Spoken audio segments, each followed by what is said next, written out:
आइए आज हम लोग लेक्चर 6 देखते हैं। जैसे कि पिछले हम पढ़ाए थे तो आपको बताए थे भारत के पड़ोसी देश के बारे में, और आज भी हम इसको डिटेल्स में देखेंगे। भारत के जो पड़ोसी देश हैं, पड़ोसी देश तो आप लोग समझते ही होंगे, है ना। पड़ोसी मतलब क्या हुआ?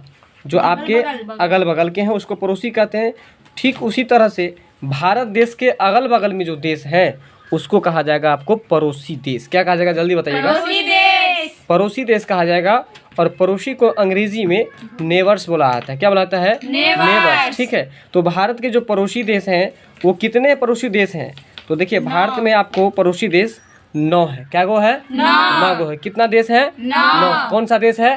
पड़ोसी देश। किस देश का पड़ोसी देश है? किस देश का है? भारत का। तो बताएंगे कि भारत देश की राजधानी कहाँ है? नई दिल्ली। कहाँ है? भारत देश की राजधानी कहाँ है? नई दिल्ली है। और भारत के पड़ोसी देश कितने हैं? 9। यानी कि भारत के अगल बगल तगल में आपको 9 देश ऐसे हैं जो भारत के पड़ोसी के नाम से आप जान सकते हैं उसको, जिसमें आपको 7 जो है वो स्थलीय हैं और 2 जो हैं वो आपको जलीय हैं। तो ज़रा बात को समझेंगे आप लोग। 2 जलीय और 7 स्थलीय का मतलब क्या हुआ? देखिए आपको पहले से पता है कि भारत जो है ये जो है आपको ये जो सारा संसार है इसमें 3 भाग पानी है और 1 भाग ही धरती है। यानी कि 1 भाग स्थल है और 3 भाग जल है। 1 भाग स्थल है, 3 भाग जल है। तो 1 भाग स्थल है तो स्थल से जुड़ा हुआ जो क्षेत्र होगा वो स्थलीय भूमि कहलाएगी जी। और जो समुद्र के एरिया से यानी कि जलीय भाग से जो जुड़ा हुआ होगा वो जलीय भूमि कहलाएगी। बात यहाँ तक कि कॉन्सेप्ट क्लियर हुआ कि नहीं? तो भारत के पड़ोसी देश कितने हैं? 9। उसमें 7 गो स्थलीय है और 2 गो जो है जलीय है। मतलब अब स्पष्ट हो गया होगा कि स्थलीय किसको कहेंगे और जलीय किसको कहेंगे। ठीक है, तो स्थलीय किसको कहेंगे? जो स्थलीय भाग से जुड़ा हुआ होगा। और जलीय किसको कहेंगे? जलीय भाग से जुड़ा होगा। बिल्कुल। तो याद रखिएगा भारत के पड़ोसी देश आपको 9 है और जिसमें 7 स्थलीय हैं और 2 जलीय सीमा से लगे हुए हैं।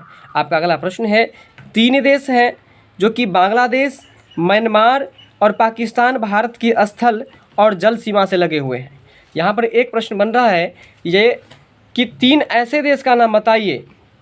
3 ऐसे देश का नाम बताइए जो कि आपको स्थल की सीमा से भी लगी हुई है और जल सीमा से भी लगी हुई है।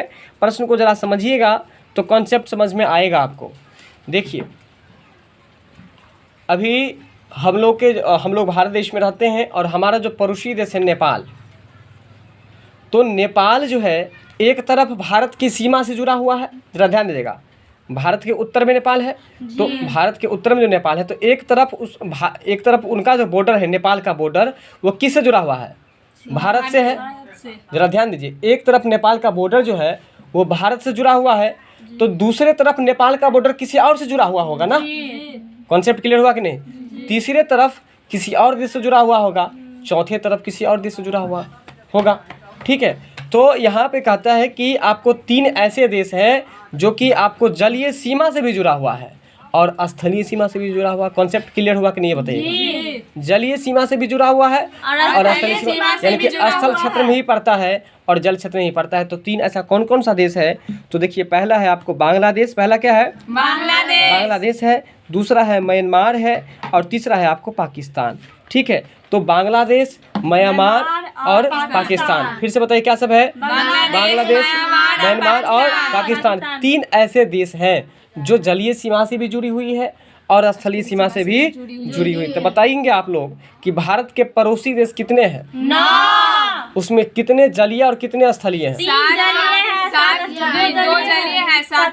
2 जलीय हैं और 7 स्थलीय। अब बताइए 3 ऐसे देश का नाम बताइए जो जलीय भाग से और स्थलीय भाग से भी जुड़ा हुआ है। बांग्लादेश, म्यांमार और पाकिस्तान है। ठीक है, आपका अगला प्रश्न है भारत के स्थलीय सीमा से लगे हुए कौन से देश हैं और कितने देश हैं? तो भारत के स्थलीय सीमा, देखिए भारत में भी कुछ क्षेत्र ऐसे हैं जो स्थलीय क्षेत्र हैं और कुछ आपको जलीय क्षेत्र हैं। तो भारत के स्थलीय सीमा से जो जुड़े हुए हैं वो आपको 7 देश हैं। भारत के स्थलीय सीमा से जो जुड़े हुए हैं वो कितने देश हैं? 7 देश हैं।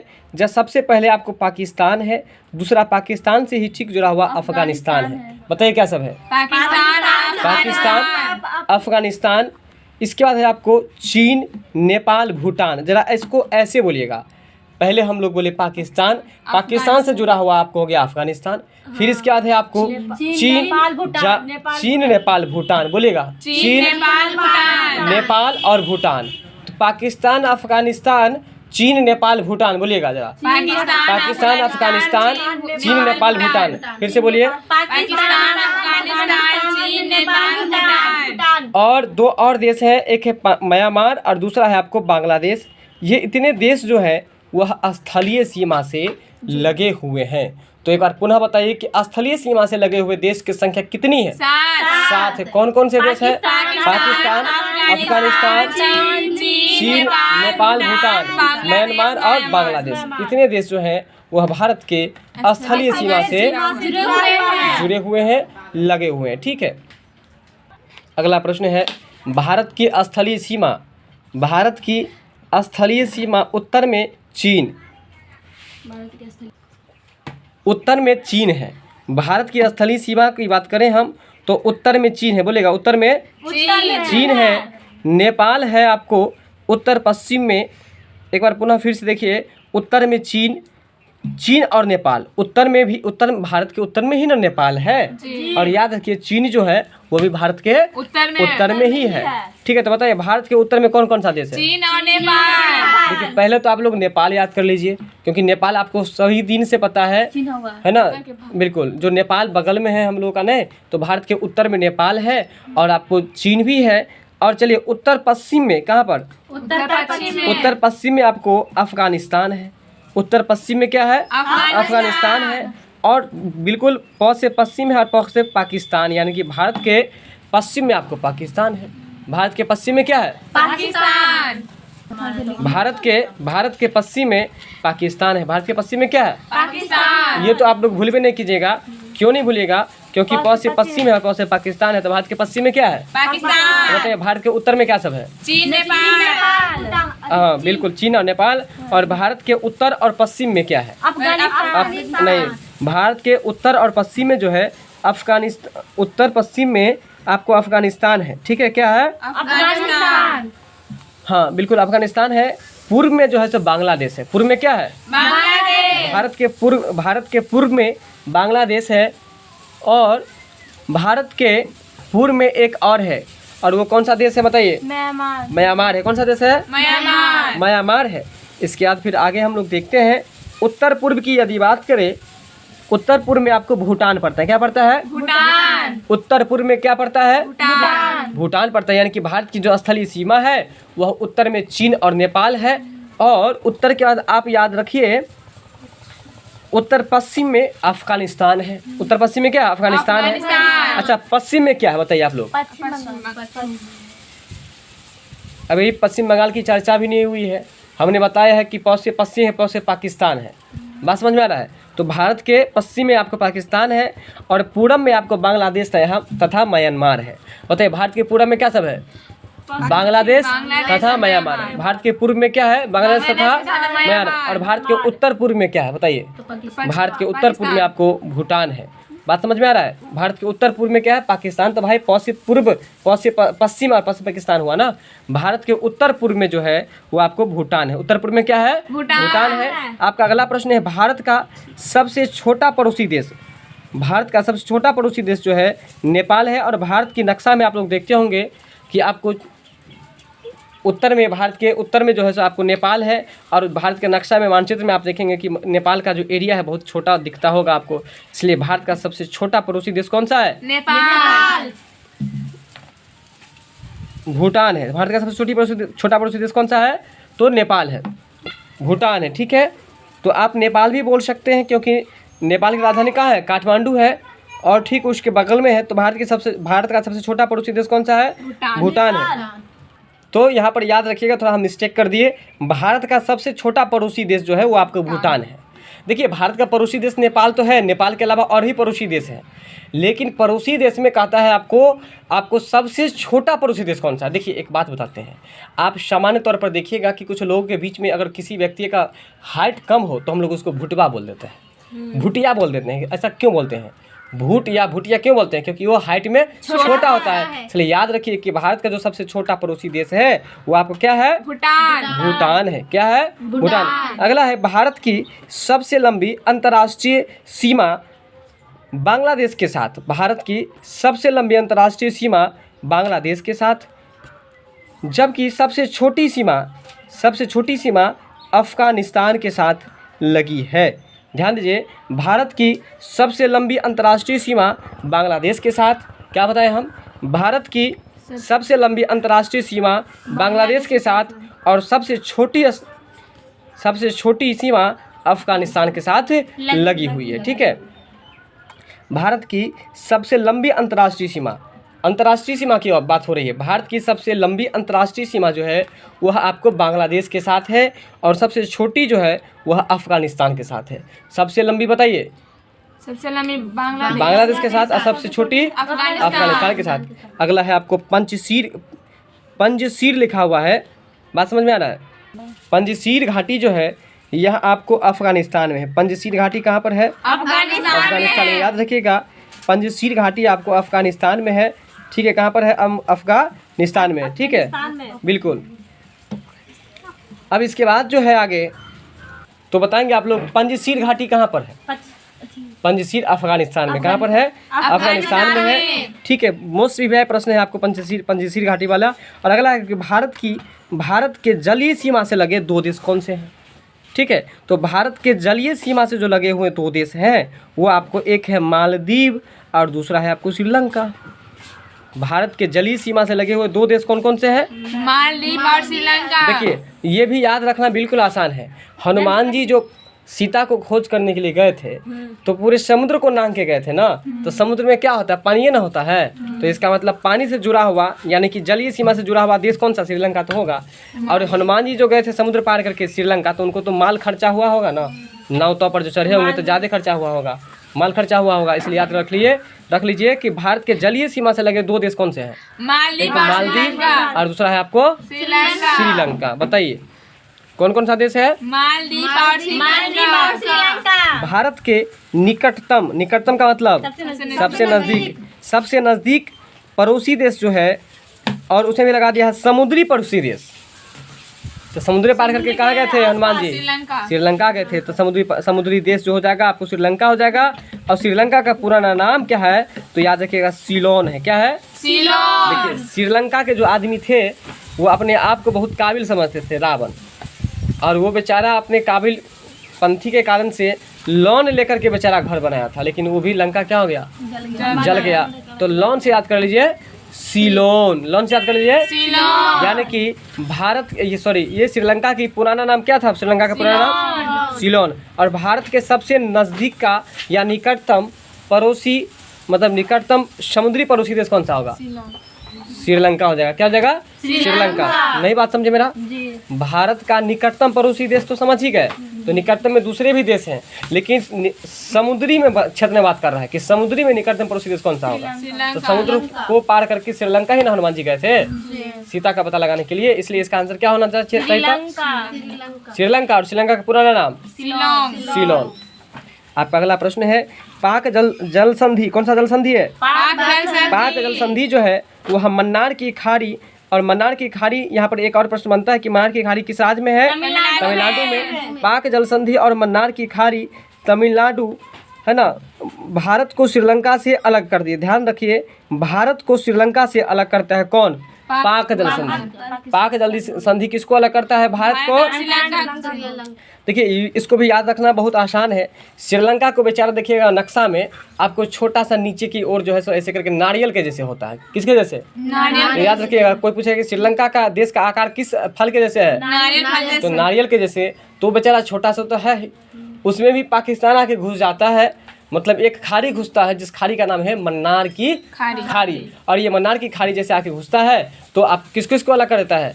पाकिस्तान को, श्रीलंका को, है ना, अथी भारत को और श्रीलंका को, किस किस को अलग करता है? भारत को। देखिए भारत से जुड़ा हुआ छोटा सा देश ना श्रीलंका, छोटा सा लटका हुआ नहीं रहता नारियल के जैसे, तो इसलिए भारत और श्रीलंका को कौन अलग करता है? मन्नार की खाड़ी। कौन अलग करता है? मन्नार की खाड़ी। पाक जल संधि और मन्नार की खाड़ी भारत और श्रीलंका से अलग कर देता है। और यहाँ पर याद रखिए ये जो है आपको पाक जल संधि, ये भी आपको जो है सो भारत को श्रीलंका से अलग करती है। बात समझ में आ रहा है? एक प्रश्न यहाँ से और बन रहा है कि मन्नार की खाड़ी किस राज्य में है? तो मन्नार की खाड़ी आपको तमिलनाडु में है। मन्नार की खाड़ी कहाँ पर है? मन्नार की खाड़ी कहाँ पर है? तमिलनाडु। बताइए कि तमिलनाडु की राजधानी कहाँ है? चेन्नई है। कहाँ है? श्रीलंका को रत्नों का महाद्वीप कहा जाता है। देखिए याद रखिए, श्रीलंका के बगल में समुद्र है और समुद्र में से ही ना रत्न सब निकलता है, आभूषण सब निकलता है, हीरा मोती सब, तो इसलिए रत्नों का महाद्वीप किसको कहा जाता है? श्रीलंका को। और वैसे भी श्रीलंका के लोग कितने धनी मनी थे सो तो आपको पता ही है। तो वहाँ पर जब धनी मनी थे तो रत्न आभूषण सब कहाँ के लोग पहनेंगे? श्रीलंका के। इसलिए रत्नों का महाद्वीप किसको कहता है? रत्नों का महाद्वीप किसको कहता है? श्रीलंका को। अब है कि पूर्वी समुद्र की स्वामिनी, एक प्रश्न यहाँ से और बनता है, पूर्वी समुद्र की स्वामिनी और भारत की चाय बूंद, भारत की चाय बूंद कहलाता है। कहने का मतलब ये है कि श्रीलंका को यहाँ पर आपको 3 उपनाम दिया गया है। एक है रत्नों का महाद्वीप, बिल्कुल याद हो गया होगा क्योंकि ये समुद्र के किनारे है। दूसरा जो है आपको पूर्वी समुद्र की स्वामिनी, पूर्वी समुद्र की स्वामिनी मतलब कि पूरब के एरिया में जो समुद्र है उसकी स्वामी, स्वामी मतलब क्या होता है? मालिक। और स्वामिनी मतलब होता है फीमेल, मतलब स्त्रीलिंग। स्वामी का स्त्रीलिंग क्या होगा? स्वामिनी। तो पूर्वी समुद्र की स्वामिनी किसको कहा जाएगा? श्रीलंका को। और भारत की चाय बूंद किसको कहा जाएगा? श्रीलंका को। अगर देखिए, अगर मान के चलिए आप कहीं पर बैठे हुए हैं और चाय का बूंद यदि आप पर पड़ जाएगा नहीं तो सीधे भाग जाइएगा, एक बार लंका भाग जाइएगा। क्यों? क्योंकि लंका में समुद्र है, वहाँ पर जाकर नहाने लगिएगा नहीं, ठंडा पानी के लिए, क्योंकि चाय गर्म रहता है ना। तो देखिए ये सब ट्रिक बता रहे हैं आपको, कोई कॉन्सेप्ट नहीं है। तो बताइए, हम यहाँ पर 3 बातें पूछ रहे हैं। सबसे पहले ये बताइए कि रत्नों का महाद्वीप किसको कहता है? तो अब दूसरा ये बताइए कि पूर्वी समुद्रों की स्वामिनी किसको कहता है? चलिए अब ये बताइए भारत की चाय बूंद किसको कहा जाएगा? जैसे ही चाय का बूंद गिरेगा हम लोग सीधे भाग जाएंगे कहाँ पर? श्रीलंका में। तो बताइए भारत की चाय बूंद किसे कहते हैं? श्रीलंका को। अगला प्रश्न है, श्रीलंका के बाद भारत का दूसरा निकटतम समुद्री प्रदेश कौन सा है? देखिए श्रीलंका के बाद भारत का दूसरा निकटतम समुद्री पड़ोसी देश है ना, इंडोनेशिया है। क्या है? इंडोनेशिया। श्रीलंका के बाद भारत का दूसरा निकटतम समुद्री पड़ोसी देश कौन सा है? इंडोनेशिया है। मतलब श्रीलंका जो है वो भारत का आपका जो है सो क्या है कि पहला समुद्री पड़ोसी देश है। ठीक है, तो श्रीलंका के बाद यानी कि श्रीलंका जो है सो पहला समुद्री पड़ोसी देश है। कॉन्सेप्ट भी बता दिए थे। अब बताइए तो श्रीलंका का जो आकार है किसके जैसे है? नारियल के जैसे है। बिल्कुल सही बात। तो श्रीलंका जो है आपको भारत का पहला पड़ोसी देश है और भी समुद्री पड़ोसी देश है। तो दूसरा कौन है? तो देखिए दूसरा जो है ना वो आपको इंडोनेशिया। अगर नहीं याद रहे तो ऐसे याद रखिए कि समुद्र तो बहुत बड़ा क्षेत्र हुआ और इंडा एक तो छोटा सा क्षेत्र है ना, लेकिन उसमें पानी है समुद्र के जैसे ना, इसलिए पहला समुद्री देश जो है वो श्रीलंका और दूसरा समुद्री पड़ोसी देश जो है सो इंडोनेशिया। हाँ, इंडा मतलब जानते हैं ना, इंडा मतलब कुआं होता है, तो इंडा से याद कर लीजिए इंडोनेशिया। तो दूसरा समुद्री प्रदेश कौन सा हो जाएगा? इंडोनेशिया हो जाएगा। क्या हो जाएगा? इंडोनेशिया। और जो कहाँ पर है? तो निकोबार द्वीप समूह के ग्रेट निकोबार में स्थित है। जो कहाँ पर स्थित है? निकोबार द्वीप समूह के ग्रेट निकोबार में स्थित है। निकोबार द्वीप समूह के ग्रेट निकोबार में स्थित है। जो निकोबार द्वीप समूह के ग्रेट निकोबार में स्थित है। बताइए कहाँ पर स्थित है? जो निकोबार द्वीप समूह के ग्रेट निकोबार में स्थित है। बात समझ में कुछ आ रहा है? तो बताइए इंडोनेशिया कहाँ पर स्थित है? निकोबार द्वीप समूह के ग्रेट निकोबार में। निकोबार द्वीप समूह के ग्रेट निकोबार में। बात समझ रहे हैं कि नहीं? भारत के कुल 16 राज्य, बात समझ में आ रहा है? भारत के कुल जो है 16 राज्य है और 2 केंद्र शासित प्रदेश है। भारत में कुल कितने राज्य हैं बताइए? एक मिनट, ये बात नहीं है यहाँ पर, थोड़ा बात को समझिए। भारत में 28-29 को राज्य है ना, 16 को थोड़ी ना है। 29 राज्य है। हाँ, बात समझिए पहले। यहाँ पर ये चीज़ नहीं बता रहा है कि भारत में कुल कितने राज्य। देखिए भारत में तो 29 राज्य है, लेकिन यहाँ पर कहता है कि भारत के कुल 16 राज्य ऐसे हैं, भारत के कुल 16 राज्य तथा 2 केंद्रशासित प्रदेश ऐसे हैं जो कि पड़ोसी देशों की सीमा से लगे हैं। मेरा बात समझ में आया कि नहीं? जी। मतलब 16 राज्य और 2 पड़ोसी दो केंद्रशासित प्रदेश ऐसे हैं जो आपको पड़ोसी देशों की सीमा से लगे हैं। पड़ोसी देशों के सीमा से लगे हैं। बताइए कि पड़ोसी देशों की सीमा से लगे हुए भारत के कितने राज्य हैं? 16 राज्य और केंद्रशासित प्रदेश कितने हैं? 2 केंद्रशासित 2 को। क्या को है? दो। 2 को है। ठीक है, बात समझ गए। अगला है भारत देश की सीमाएं। भारत देश की जो सीमाएं हैं वह प्राकृतिक और मानव निर्मित दोनों प्रकार के हैं। भारत देश की जो सीमा है वो प्राकृतिक भी है और आपको मानव निर्मित दोनों है। यानी कि भारत देश की जो सीमा बनाई गई है, एक तो भगवान के द्वारा बनाया गया है प्राकृतिक, और दूसरा मानव के द्वारा बनाया गया है। बात समझ में आ रहा है? तो भारत देश की सीमाएं प्राकृतिक भी है और बताइए मानव निर्मित दोनों प्रकार की है। बात को समझ में आया? अगला प्रश्न है कि मानव निर्मित सीमा में कुछ सीमा अध्यारोपित यानी कि किसी बाहरी शक्ति के द्वारा आरोपित होती है। देखिए अभी जस्ट पढ़े कि भारत की जो आपको देश की सीमा है, भारत देश की जो सीमा है, सीमा समझते हैं कि ना आप लोग? किसी व्यक्ति का जो नाम सीमा है वो नहीं, ये सीमा का मतलब आप लोग कपड़ा सिलते हैं ना, तो आपके कपड़ा का बॉर्डर कहाँ है? दिखाइए बॉर्डर, वही जो बॉर्डर है, बॉर्डर का हिंदी सीमा होता है। बॉर्डर का हिंदी क्या होता है? सीमा। मतलब अपने भारत देश का जो अंतिम वाला जगह है, अंतिम पॉइंट जो है ना, उसी को हम लोग सीमा कहेंगे। नहीं समझे मेरा बात अभी भी? चलिए अगला है आमना सामना जो रहता है, नहीं भाई, जहाँ खत्म होता है ना, जहाँ खत्म होता है तो वहाँ पर दूसरा देश आएगा ना, तो वो अंतिम जगह जो है, जैसे आपका ज़मीन का सीमा जो होगा, इसको आप दिखा दीजिएगा, ठीक है ना। अगला है मानव निर्मित सीमा। मतलब मानव के द्वारा बनाया गया जो सीमा है उसमें कुछ सीमा है जो अध्यारोपित है। अध्यारोपित का मतलब जो जिसे किसी बाहरी शक्ति के द्वारा बनाया गया है। अध्यारोपित का मतलब जिसे बाहरी शक्ति के द्वारा बनाया गया है, ठीक है। अगला है भारत तथा पाकिस्तान के मध्य सीमा रेखा अध्यारोपित सीमा का एक उदाहरण है। भारत और पाकिस्तान के बीच में जो सीमा रेखा है, भारत और पाकिस्तान के बीच में जो सीमा रेखा है वो अध्यारोपित है। तो अध्यारोपित का मतलब है, जस्ट बताए, जो बाहरी शक्तियों के द्वारा अध्यारोपित हो, जो बाहरी शक्ति के द्वारा अध्यारोपित हो, ठीक है। तो जो बाहरी शक्ति के द्वारा जो अध्यारोपित हो वही आपको कहाँ भारत और पाकिस्तान के बीच में है। कहाँ पर है? भारत और पाकिस्तान के बीच में। अगला है आपको सरक्रिक विवाद। कौन सा विवाद है? सरक्रिक विवाद। यानी कि देखिए अक्सर विवाद करने का बात जो है ना भारत पाकिस्तान के बीच में होता रहता है। बात सही है कि गलत है? सही। पाकिस्तान कहता है कि हम आपसे समझौता कर लिए, हम आपको मदद करेंगे, लेकिन मदद नहीं करता है, वो फिर लड़ाई झगड़ा करने लगता है। कौन लड़ाई करने लगता है? पाकिस्तान। किससे करने लगता है? भारत से। इसलिए याद कर लीजिए कि सरक्रिक जो है। अच्छा एक बात बताइए, हम बच्चे सबसे पाकिस्तान के बारे में विवाद करते हैं कि नहीं? तो इसलिए याद कर लीजिए कि सरक्रिक लगा हुआ है, मतलब सर किसके बारे में विवाद करता है? पाकिस्तान के बारे में। इसलिए तो सर किस देश में रहते हैं? भारत देश में। इसलिए सरक्रिक जो है वह आप सरक्रिक विवाद जो है वो किस देश के बीच में है? भारत और पाकिस्तान के बीच। भारत और पाकिस्तान के बीच में है। किस देश के बीच में है? भारत और पाकिस्तान के बीच। सरक्रिक कक्ष यानी कि दलदली भूमि के रन। देखिए कक्ष का रन जो है सो आपको याद रखिएगा, कक्ष का रन किसको कहा जाता है? कक्ष का रन जो है आपको गुजरात को कहा जाता है, याद रखिएगा। देखिए कक्ष नहीं है, कच्छ का रन, कच्छ के रन किसको कहा जाता है? तो गुजरात को। कच्छ के रन किसको कहा जाता है? गुजरात को। कच्छ का रन किसको कहा जाता है?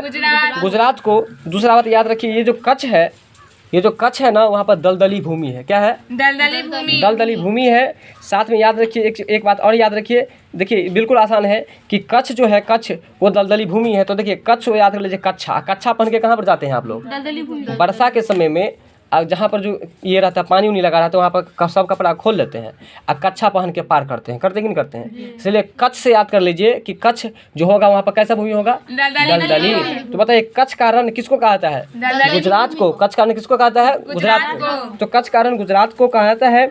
तो कहता है कि कच्छ का रण जो है वह आपको सरक्रिक कच्छ के रण को पाकिस्तान से अलग करते हैं। तो पाकिस्तान को अलग करता है कच्छ के रण। कौन करता है? कच्छ के रण। बिल्कुल। कच्छ के रण जो है सरक्रिक कच्छ के रण को भारत से पाकिस्तान से अलग करता है। किससे अलग करता है? पाकिस्तान से। बिल्कुल ठीक है। ये जो सरक्रिक है देख रहे हैं आप, सरक्रिक जो है वो दो चीज़ को अलग करता है, एगो कच्छ के रण को, ठीक है, और दूसरा है आपको पाकिस्तान को। एगो कच्छ के रण को, दूसरा किसको? पाकिस्तान को। सरक्रिक रेखा जो है, कौन रेखा? सरक्रिक रेखा। ये किस किस को अलग करता है बताइए? पाकिस्तान और पाकिस्तान को। पाकिस्तान को और और किसको बताइए, कच्छ के रण को, किसको? कच्छ के रण को। कच्छ के रण को। ठीक है, बात समझ रहे हैं, किसको? कच्छ के रण को, पाकिस्तान को और कच्छ के रण को अलग करता है। तो सर क्रिक जो है वह आपको किसको किसको अलग करता है बताइए? पाकिस्तान और कच्छ के रण को अलग करता है। बिल्कुल, कच्छ का रण किसको कहता है? गुजरात को। कच्छ के रण में कैसा भूमि है? दलदली भूमि है। अगला प्रश्न है आपका रेड क्लिफ। रेड क्लिफ जो है आपको, रेड क्लिफ भारत एवं पाकिस्तान के बीच में सीमा रेखा, याद रखिए भारत और पाकिस्तान के बीच में जो सीमा रेखा है वो आपको रेड क्लिफ है। भारत और पाकिस्तान के बीच में जो सीमा रेखा है वो कौन सा? रेड क्लिफ है। देखिए भारत और पाकिस्तान के बीच में हमेशा विवाद होगा, विवाद होगा तो गोलीबारी चलेगा तो रेड खून निकलवे करेगा ना। तो इसलिए रेड क्लिफ रेखा जो है वो किसके किसके बीच में? भारत और पाकिस्तान के बीच में। भारत और पाकिस्तान के बीच की सीमा रेखा को क्या कहते हैं? रेड क्लिफ रेखा। भारत और पाकिस्तान के बीच की सीमा रेखा को क्या कहते हैं? और इसका निर्धारण 15 अगस्त 1947 ईस्वी को हुआ था। यानी कि रेड क्लिफ रेखा का निर्धारण जो हुआ था वह 15 अगस्त को देश आज़ाद हुआ था। तो देश आज़ादी में खूब लाल लाल खून बहा था, इसलिए 15 अगस्त 1947 को रेड क्लिफ रेखा का निर्धारण हुआ था। बात समझ में आ रहा है? किसके द्वारा? तो रेड क्लिफ के द्वारा। किसके द्वारा? किसके द्वारा? रेड क्लिफ के द्वारा। आपका अगला प्रश्न है भारत को, किसको? भारत को भूभाग, भारत का जो भूभाग है जो पाकिस्तान के कब्जे में है, भारत का भूभाग किसके कब्जे में है? पाकिस्तान के कब्जे में। पाकिस्तान के कब्जे में है। तो वो कौन सा क्षेत्र कहलाता है? तो उसको हम लोग पोक कहते हैं। और पोक का फुल फॉर्म होता है आपको, है ना, पी से आपको पाक हो गया, ओ से अधिकृत और के से कश्मीर, यानी कि पाक अधिकृत कश्मीर। तो बताइए कि भारत का एक क्षेत्र है, एक भाग है भूमि का, जो कि उसको पोक के नाम से हम लोग जानते हैं, PO के पोक। और वो जो पोक है, बात समझ में आ रहा है, वो जो पोक है आपको भारत का है, वो पोक जो है किसका है? भारत का है। जबकि ये कब्जा कर लिया है कौन? पाकिस्तान। पोक को कौन कब्जा कर लिया है? हाँ, ये आपको पाकिस्तान कब्जा कर लिया है। बात समझ में आ रहा है? तो इसीलिए इसका नाम दे दिया है पाक अधिकृत कश्मीर। क्या दे दिया है? पाक अधिकृत कश्मीर। क्योंकि पाक से पाकिस्तान बनता है और पाकिस्तान के द्वारा कब्जा कर लिया गया है किसको? भारत के भाग को, भारत के भाग को। अगला प्रश्न है पोक, PO के पोक। पोक की राजधानी कहाँ है? पोक की राजधानी है मुजफ्फराबाद। कहाँ है? मुजफ्फराबाद। पोक की राजधानी कहाँ है? मुजफ्फराबाद। पोक की राजधानी कहाँ है? मुजफ्फराबाद है। और अगला है आपको, और आज का हमारा लास्ट प्रश्न है कि विश्व का सर्वोच्च शिखर यानी कि सबसे ऊंचा शिखर जो है वो कौन सा है बताइए? भारत का सबसे ऊंचा शिखर जो है वो आपको माउंट एवरेस्ट है। और जिसकी ऊंचाई जो है वो 8850 मीटर है। जिसकी ऊंचाई कितनी है? 8850 मीटर। तो याद रखेंगे आप लोग कि माउंट एवरेस्ट की जो ऊंचाई है वो आपको 88 से 50 मीटर है। और यह आपको किस देश में अवस्थित है? नेपाल में। कहाँ पर अवस्थित है? नेपाल में अवस्थित है, याद रखिएगा। तो बताइए कि विश्व का सबसे ऊंचा शिखर जो है वो कौन सा है बताइए? ऊंचाई कितनी है? अगर आपसे 8850 मीटर कितना है? 8800। अगर आपसे पूछे कि माउंट एवरेस्ट किस देश में है? नेपाल में। नेपाल की राजधानी कहाँ है? काठमांडू। कहाँ है? काठमांडू। नेपाल की राजधानी कहाँ है? काठमांडू है। कहाँ पर है? काठमांडू है। बात समझ में कुछ आया? चलिए मिलते हैं अगले वीडियो में, तब तक के लिए धन्यवाद। वीडियो अच्छी लगी हो तो लाइक शेयर सब्सक्राइब जरूर कीजिएगा।